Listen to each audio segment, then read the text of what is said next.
Bonjour chers élèves, dans cette vidéo, on va commencer la première unité du programme de la première année collégiale, dont le titre est « Les relations entre les êtres vivants et leur interaction avec le milieu de vie ». Premier chapitre, observation des milieux naturels. Dans la première activité, on va découvrir les constituants d'un milieu naturel. Si vous observez les 4 photos, chacune représente un milieu naturel différent que l'autre. On retrouve la montagne, la mare, la rivière et la jungle.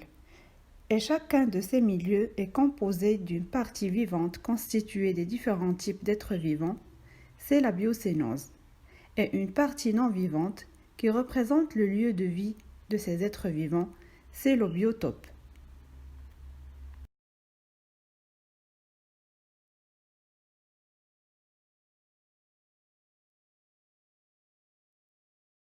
Alors, comment peut-on distinguer le vivant du non-vivant dans un milieu naturel?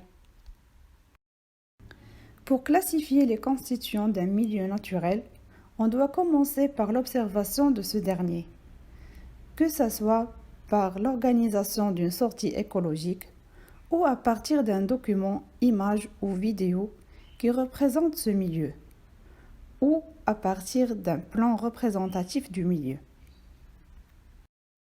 Prenons l'exemple du plan représentatif de l'île de la Réunion. Comme vous voyez, le plan contient des couleurs qui représentent les différents composants de ce milieu. On peut retrouver également des signes et parfois des chiffres qui représentent les êtres vivants dans ce milieu. Mais par quoi on peut distinguer les êtres vivants dans un milieu?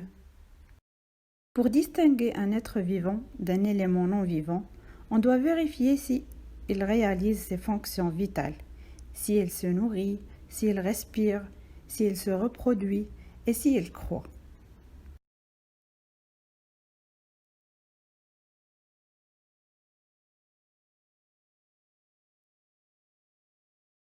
Et pour conclure, on peut dire que notre environnement est constitué d'une partie artificielle qui est aménagée par l'homme et d'une partie naturelle non aménagée.